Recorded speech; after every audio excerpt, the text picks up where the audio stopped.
The slap of her words hit me harder than any fist ever could.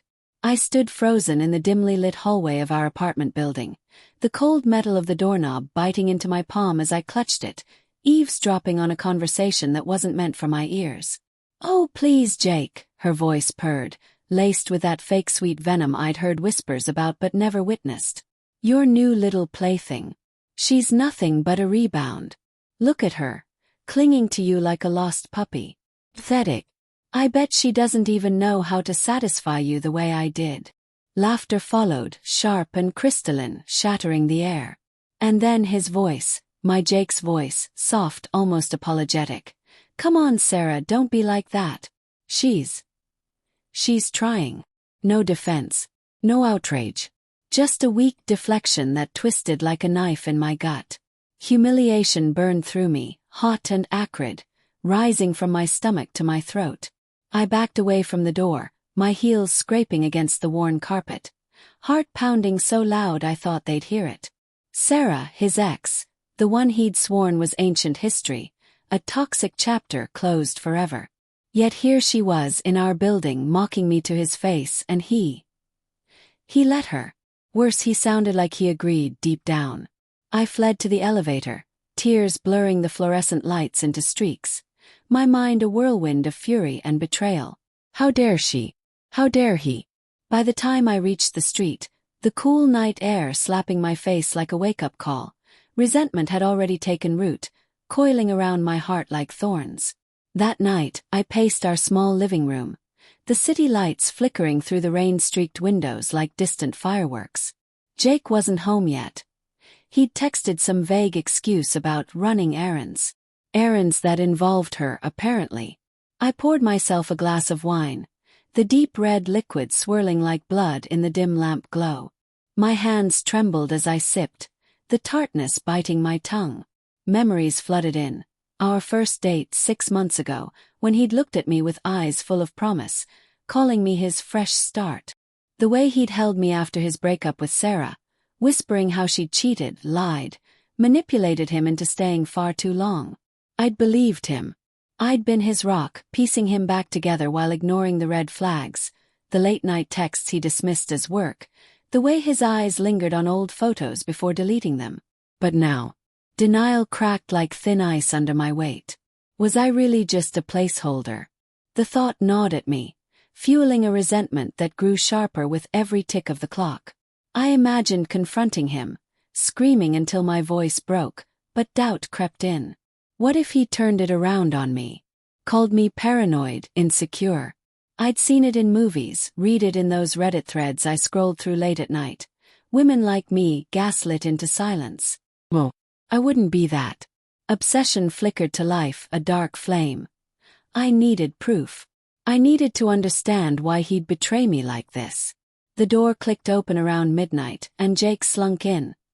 His coat damp from the rain, smelling faintly of perfume, not mine. "Hey, babe," he said, flashing that boyish grin that used to melt me. Now it looked rehearsed, manipulative.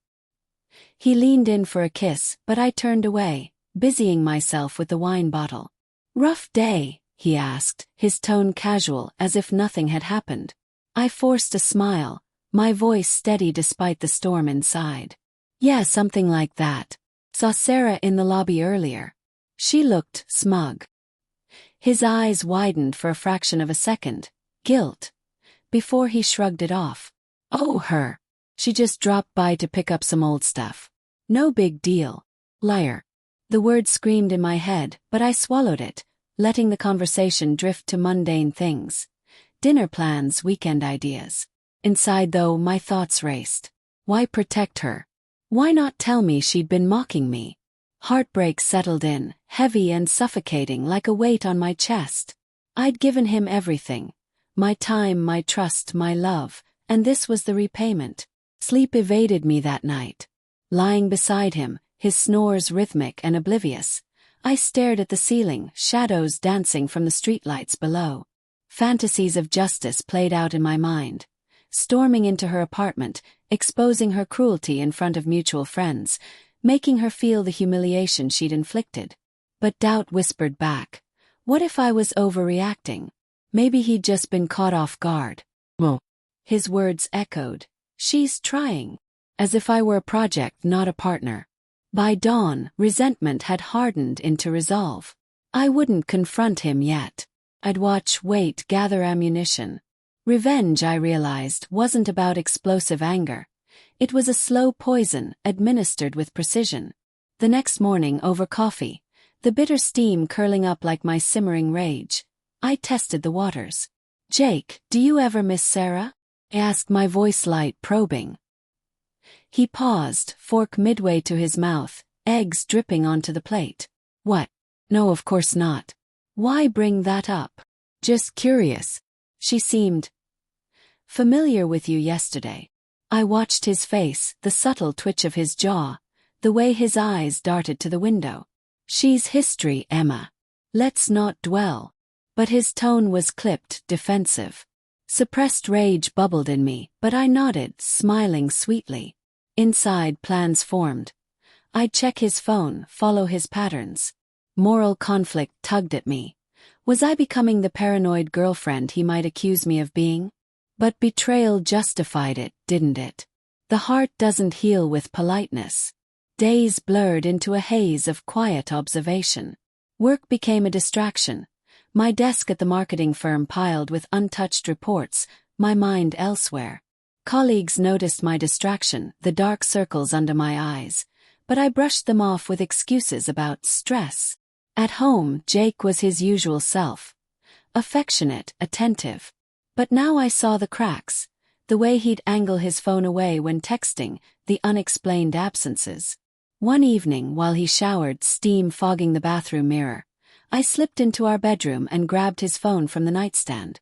Password: my birthday. How ironic. Messages from Sarah lit up the screen like accusations. "Missed you today," one read. "Can't wait for our errand tomorrow." Heartbreak crashed over me anew, waves of nausea rolling in. Photos too, intimate ones he'd promised to delete. Anger surged, hot and blinding, but I forced calm, snapping screenshots to my own device before replacing his. Guilt flickered. Invading privacy felt wrong, but so did his lies. Obsession deepened. I couldn't stop now. That night, as we lay in bed, the sheets cool against my feverish skin, he turned to me. "You seem distant lately. Everything okay?" I hesitated, inner turmoil churning. Part of me wanted to explode, to lay it all bare. But suspense built in the silence. I'd play the long game. "Just tired," I murmured, rolling away. In the dark, my mind plotted. Expose them, humiliate them as they'd humiliated me. But how? Something poetic, something that would make them feel the sting without me getting caught. The turning point came a week later, at a mutual friend's party. The apartment buzzed with laughter, clinking glasses, and thumping bass from the speakers. String lights cast a warm glow over faces, but the air felt thick, charged. Sarah was there, of course, draped in a slinky red dress, her laughter cutting through the crowd like glass. Jake hovered nearby, his hand brushing hers accidentally.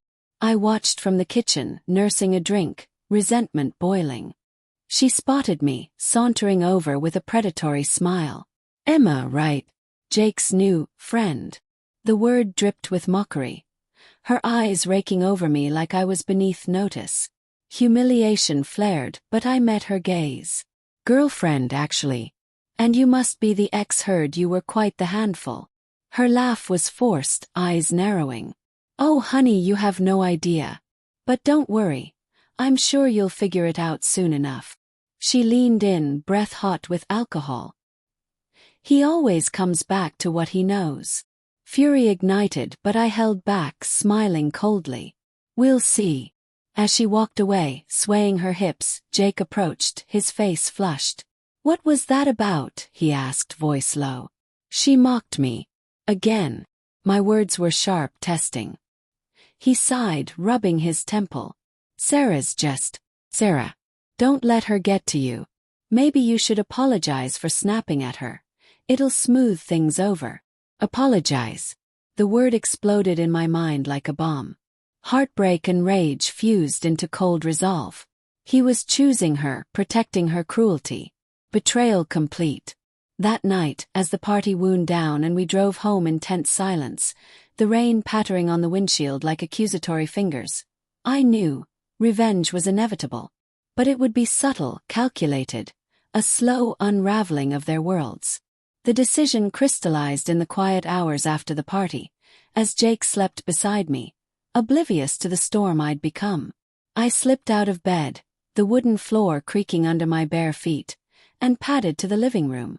The city skyline twinkled mockingly through the window, a reminder of how small my pain felt in the grand scheme. But it wasn't small to me. Obsession had evolved into a blueprint. I'd dismantle their facade, expose the affair without dirtying my hands. Guilt nagged. Revenge could backfire, make me the villain, but resentment drowned it out. They'd humiliated me. Now I'd return the favor with interest. First, reconnaissance. I created a fake social media account, anonymous and untraceable, friending mutual acquaintances under a pseudonym. Photos surfaced. Jake and Sarah at a coffee shop last week, heads close, laughing. More messages I'd missed. Plans for secret meetups.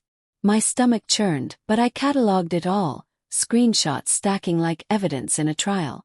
Inner conflict raged. Was this justice or madness? Doubt whispered that I could walk away, find someone better. But fantasies of their downfall pulled me deeper.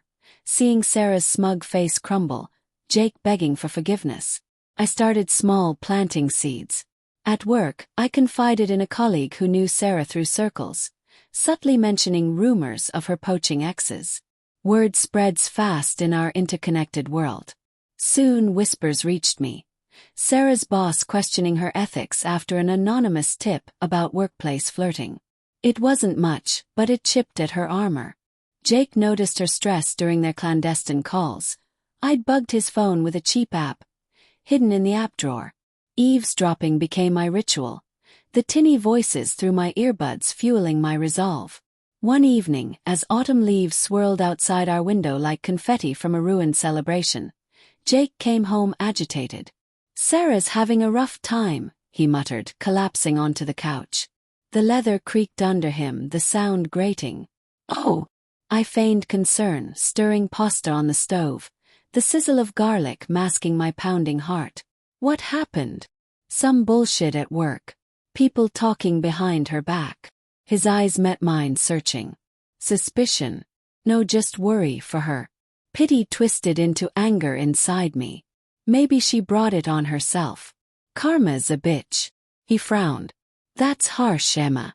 She's not that bad. Not that bad. The words echoed, heightening tension. I turned, spoon in hand, sauce dripping like blood. Really? After how she treats people like me? He waved it off. You two just got off on the wrong foot. Maybe if you apologized. There it was again. Apologize.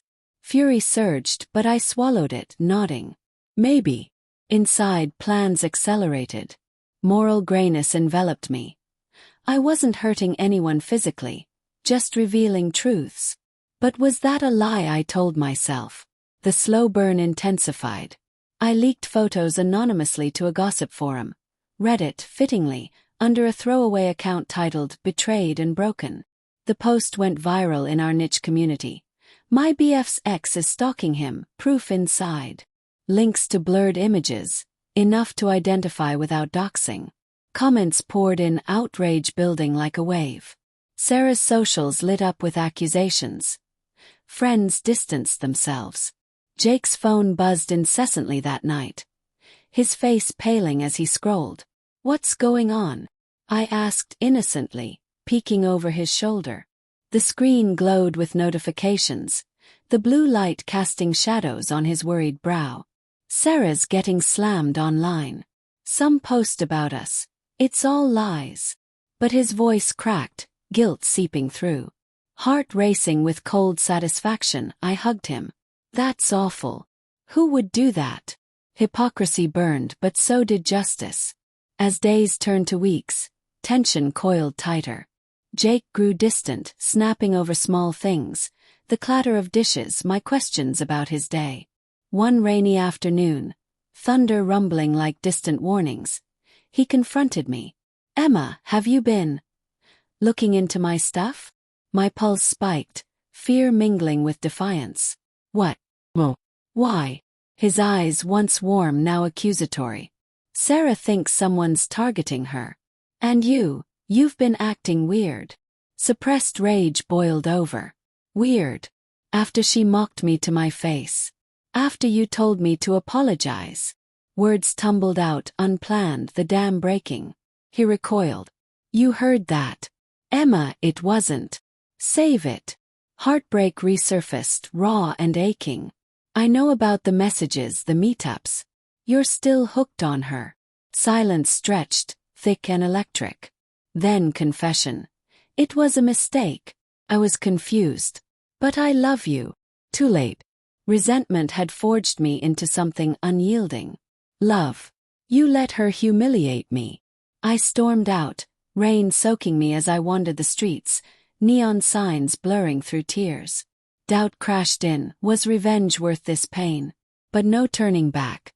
The climax built to a fever pitch. I arranged the final blow. An accidental email from a fake address to Jake's work, attaching evidence of his affair. Framed as concern from a friend. His boss, strict on ethics, called him in. Demotion followed.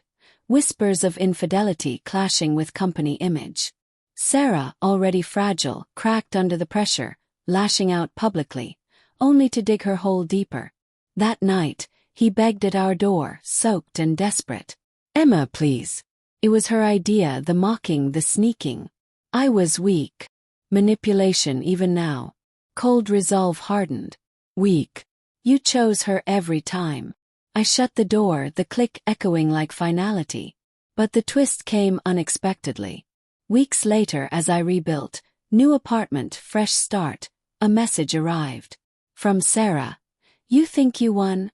Check your inbox." Attached. Recordings of my eavesdropping, screenshots of my fake accounts. She'd traced it back, hired a PI in her desperation. Blackmail. No exposure. My Reddit post, twisted to paint me as the stalker. Panic surged, guilt flooding in. Moral conflict peaked. My revenge, justified yet destructive, had boomeranged. Poetic justice. Or my own undoing. As authorities knocked, cyber harassment claims, I realized the truth. Betrayal begets betrayal, and revenge's cycle never truly ends. In the end, we all lost, shadows of our former selves, haunted by the echoes of our choices.